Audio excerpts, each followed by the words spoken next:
साथियों, आपके सामने आज इस वीडियो के माध्यम से, इस क्लास के माध्यम से ऐसे प्रश्न जो है बताने जा रहे हैं जो टीजीटी पीजीटी लेवल तक के एग्जाम में पूछे जाते हैं। एक प्रश्न आपके सामने रख रहा हूं जो 2014 टीजीटी में पूछा गया था, मैथ का है, और ये जो है एयरफोर्स और एसएससी बैंकिंग में भी क्वेश्चंस पूछा गया है। आईईआरटी जो बच्चे इलाहाबाद पॉलिटेक्निक एग्जाम्स देते हैं उनमें ये क्वेश्चन जो है पिछले साल आया था। तो ध्यान दीजिएगा, प्रश्न बड़ा बेहतरीन है। और आपको एक बात बता देना चाहूंगा कि चाहे कंपटीशन का कोई भी एग्जाम हो, जो ढांसू एग्जाम होता है जैसे टीजीटी पीजीटी या जो है आपके आईईआरटी वगैरह, तो उसमें एक ही टाइप के क्वेश्चन में कई तरह के जो है सेटिंग रहती है, कई तरह के लॉजिक एडजस्ट रहते हैं। एक ही चैप्टर में कई चैप्टर फिटअप रहता है। देखिए, एक प्रश्न आपके सामने रख रहा हूं, लग तो द्विघात समीकरण का है, लेकिन देखिए द्विघात समीकरण x square minus 5 mod x plus 6 बराबर 0 में कितने मूल होंगे?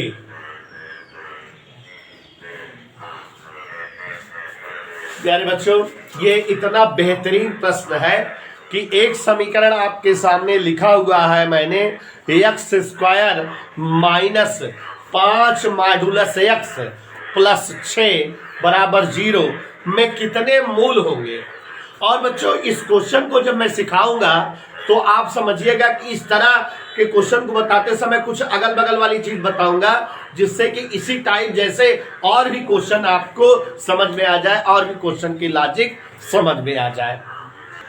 प्यारे बच्चों, ये जो प्रश्न आपके सामने लिखे हैं टीजीटी मैथ 2014 में हमने बताया, उसी में आया हुआ था। यहाँ आप चैप्टर की सवाल को देखकर समझ गए कि ये द्विघात समीकरण की सवाल है लेकिन मॉडुलस लगा है। इसका मतलब इसमें लीनियर इनइक्वालिटीज का भी कुछ प्रतिबंध काम आएगा। तो यहाँ बच्चों लीनियर इनइक्वालिटीज, रेखीय असमीका की भी सेटिंग है। जरा ध्यान दीजिएगा, ये जो मॉड एक्स है, मॉड एक्स लीनियर इक्वालिटीज से इसकी दो वैल्यूज होती हैं। मॉड एक्स बराबर एक्स होगा, जबकि मॉड एक्स बराबर हम एक्स लिखेंगे जबकि x greater than or equal to 0, और मॉड एक्स की वैल्यू हमारी माइनस एक्स भी हो सकती है जबकि एक्स लेस देन 0। ओके, तो यहां मॉड एक्स हमारा जो यहां पर मॉड एक्स है इक्वेशन में, यहां पर बच्चों समझो मॉड एक्स की वैल्यू 2 हो सकती है, प्लस एक्स भी हो सकती है और माइनस एक्स।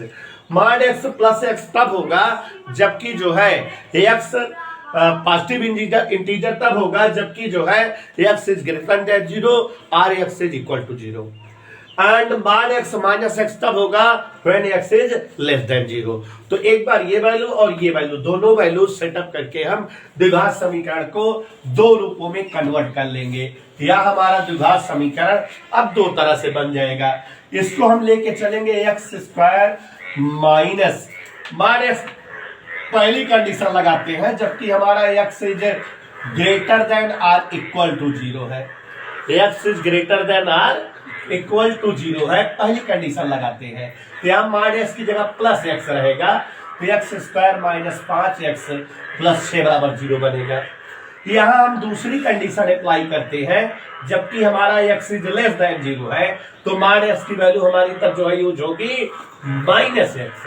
तो इक्वेशन देखो हो जाएगा x square minus 5 minus x plus 6 बराबर 0, x square plus 5x plus 6 बराबर 0। और अब आप इन समीकरणों को आसानी से हल कर सकते हो। आप समझ रहे बच्चों, यहां पर 6 का गुणनखंड करोगे 2 3 6 और 2 3 जोड़ने पर 5 आ जाता है। तो हम डायरेक्ट इसका गुणनखंड लिख दे रहे हैं x माइनस 2 x माइनस 3 बराबर 0। और इस हिसाब से x की वैल्यू 2 भी आई और x की वैल्यू 3 भी आई। यहां पर देखो बेटा, यहां अगर गुणनखंड चेक करें तो x धन 2 और x धन 3 बराबर 0। इसका मतलब यहाँ x का मान -2 आया और x का मान -3। अब यहीं पर जो है एक बहुत वीआईपी बात बता रहा हूं, जो रेखीय असमीका की चीज है, इसको जानिए, सेटअप करिए, तभी एडजस्टमेंट होगा। देखो बेटा, इस शर्त को हम लेके चले हैं, एक्स के 2 मान आए हैं, 2 और 3, लेकिन ये शर्त क्या कह रही है? शर्त कह रही है कि x इज ग्रेटर देन 0 और इक्वल टू 0। तो इसका मतलब हमारा x 2 जो है 0 से बड़ा आना चाहिए, या जो है x 0 के बराबर आना चाहिए।